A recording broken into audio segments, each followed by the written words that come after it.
Sebagai seorang mahasiswa, sudah sepatutnya kita mampu untuk berpikir secara sistematis dan sistematik. Oleh karena itu, kita harus memiliki pemahaman tentang Sistem Pendidikan Nasional Indonesia atau SPNI.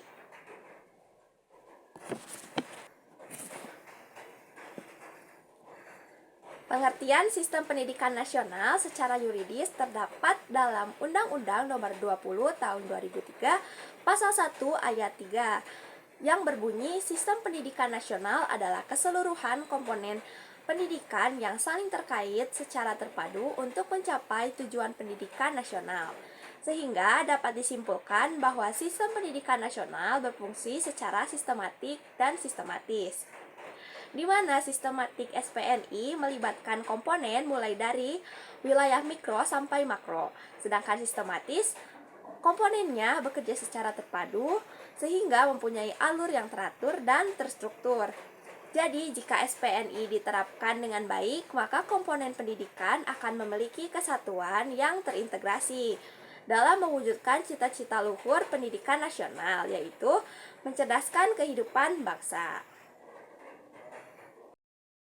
Suprasistem dari SPNI adalah seluruh kehidupan masyarakat dalam berbangsa dan bernegara yang mencakup masyarakat nasional domestik sebagai lingkungan promaksimal dan masyarakat internasional sebagai lingkungan distal.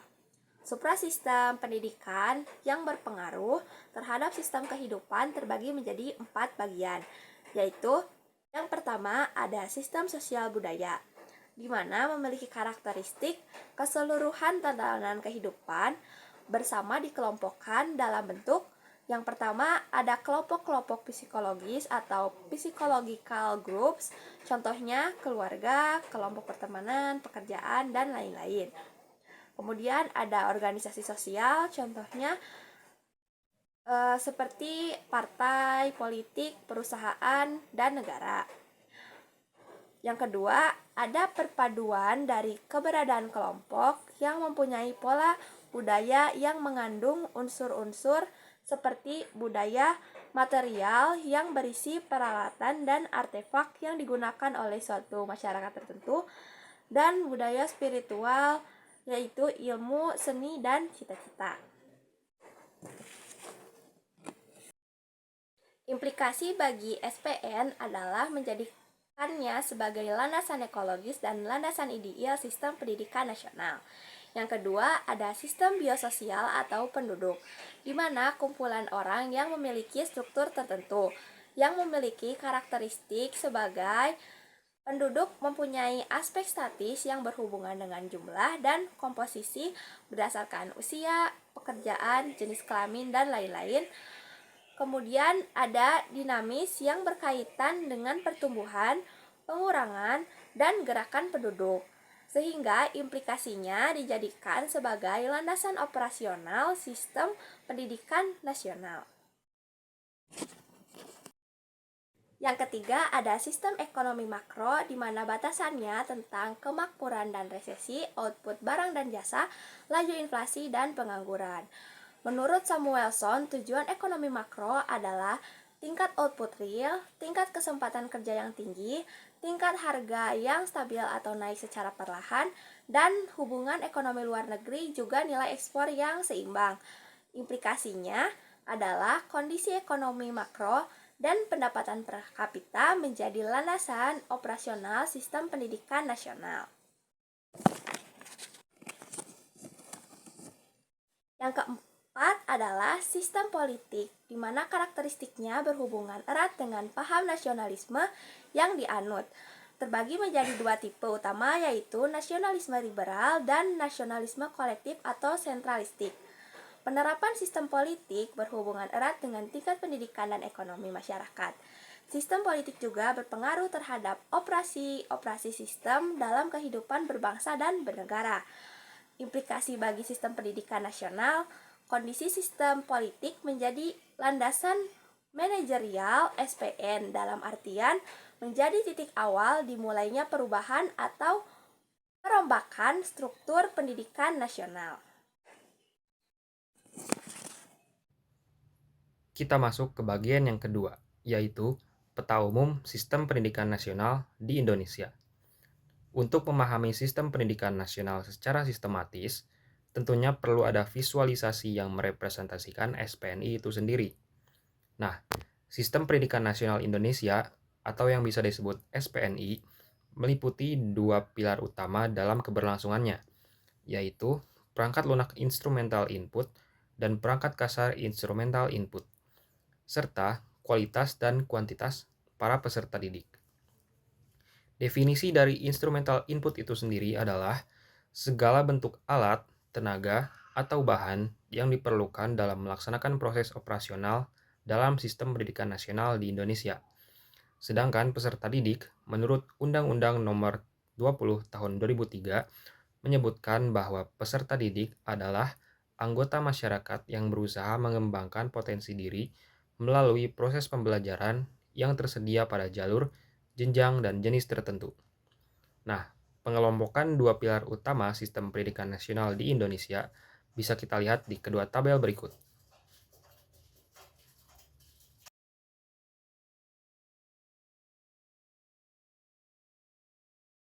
Lalu selanjutnya ada subkomponen input.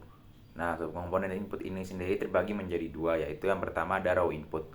Raw input adalah segala bentuk informasi yang berkaitan dengan kualitas dan juga kuantitas peserta didik.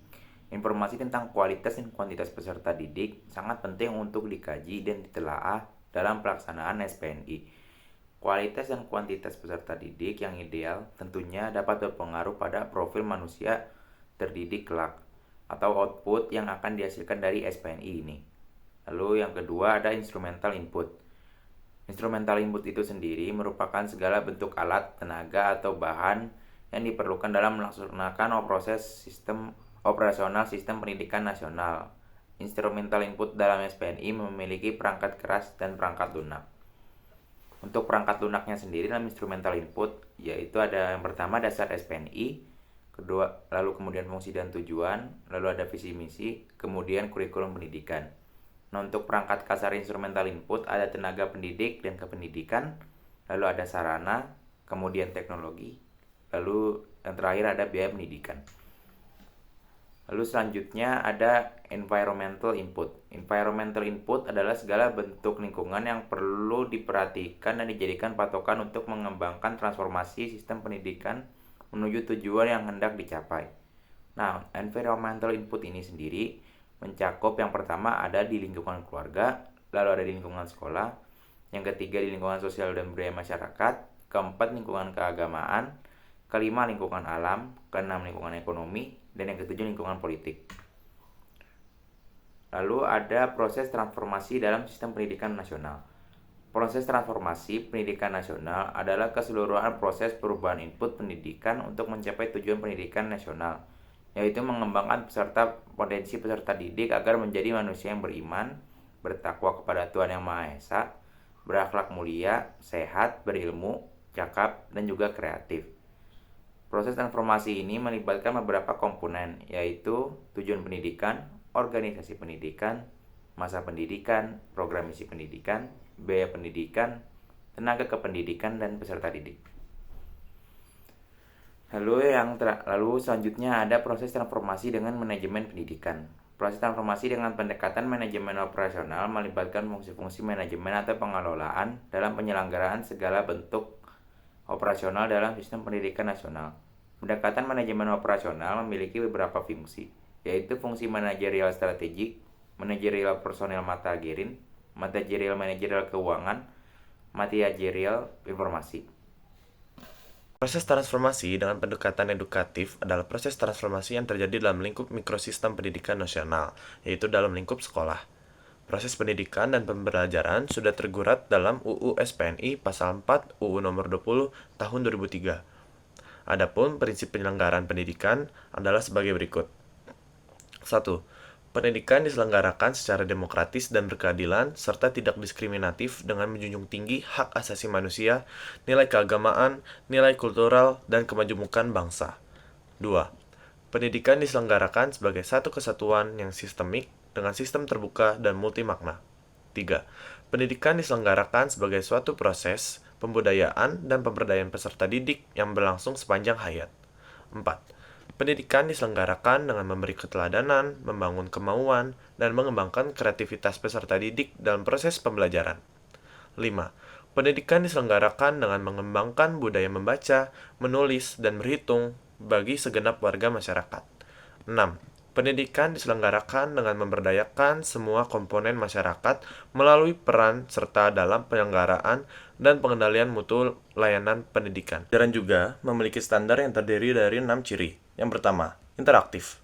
Artinya, proses pembelajaran berjalan secara dialogis dan terjalin komunikasi yang multiarah. Semua siswa terlibat dalam proses pembelajaran, aktif membangun pengetahuannya melalui proses tanya-jawab dan diskusi pemecahan masalah. Kedua, inspiratif. Artinya, proses pembelajaran senantiasa memberikan pengalaman berharga bagi peserta didik, baik dari segi gaya mengajar pendidik, kekayaan informasi, khazanah ilmu, ataupun pengalaman belajar yang berkesan sehingga membangun karakter positif pada diri peserta didik. Ketiga, menyenangkan.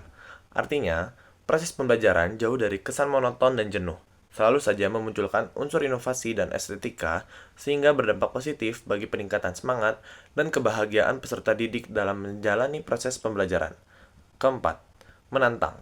Artinya, proses pembelajaran selalu memancing kuriositas peserta didik dalam mempelajari sesuatu. Alur pembelajaran terkadang sulit ditebak, sehingga memotivasi peserta didik untuk membangun pengetahuannya secara mandiri dan kolaboratif. Kelima, memotivasi peserta didik untuk berpartisipasi. Artinya, proses pembelajaran senantiasa melibatkan peran semua dalam aktivitas yang kooperatif. Setiap peserta didik memiliki tanggung jawab terhadap kelompok belajarnya, sehingga terdapat iklim ketergantungan sosial yang positif. Terakhir, memberikan ruang untuk kreativitas dan prakarsa. Artinya, proses pembelajaran senantiasa mengedepankan output berbasis karya dari peserta didik. Ini bertujuan agar pengetahuan bukan hanya dikonsumsi oleh peserta didik, akan tetapi juga diproduksi atau direkreasi. Pada praktiknya, proses transformasi dengan menggunakan pendekatan edukatif memiliki 4 bentuk aktivitas, yaitu pendidikan, pengajaran, bimbingan, dan pelatihan. Pendidikan, berdasarkan pengertian pendidikan menurut UU Sisdiknas, dapat dimaknai bahwa pendidikan dalam konteks luas terbatas adalah segala pengalaman belajar yang diawali oleh usaha sadar dan terencana dari orang dewasa atau tenaga pendidik untuk memfasilitasi peserta didik dengan suasana belajar dan proses pembelajaran yang bermakna, sehingga setiap potensi peserta didik berkembang secara signifikan sehingga menjadi manusia yang memiliki kekuatan spiritual keagamaan, pengendalian diri, kepribadian, kecerdasan, akhlak mulia, serta keterampilan yang diperlukan diri sendiri, masyarakat, bangsa, dan negara. Kedua, pengajaran, yaitu proses perubahan tingkah laku yang terutama tertuju pada pengembangan kemampuan intelektual dan penggunaannya dalam kehidupan. Yang ketiga, bimbingan, yaitu proses perubahan tingkah laku terutama tertuju mengembangkan kemampuan pribadi yang mampu memecahkan sendiri masalah-masalah belajar dan sosial yang dihadapinya. Yang terakhir, latihan, yaitu proses perubahan tingkah laku yang terutama tertuju pada pengembangan kinerja intelektual, emosional, dan motorik.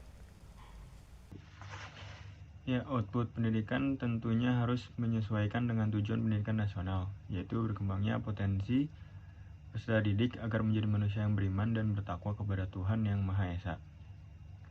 Berakhlak mulia, sehat, berilmu, cakap, kreatif, mandiri, dan menjadi warga negara yang demokratis serta bertanggung jawab. Pasal 3 dan menjelaskan atas UU RI No. 20 tahun 2003. Jika ditelisik, tujuan pendidikan yang telah dirumuskan terlihat mempresentasikan manusia terdidik yang memiliki kecerdasan intelektual, sosial, dan spiritual secara merata, seperti kecerdasan individual, menjadi rakyat yang baik, dan menjadi hamba Tuhan yang baik.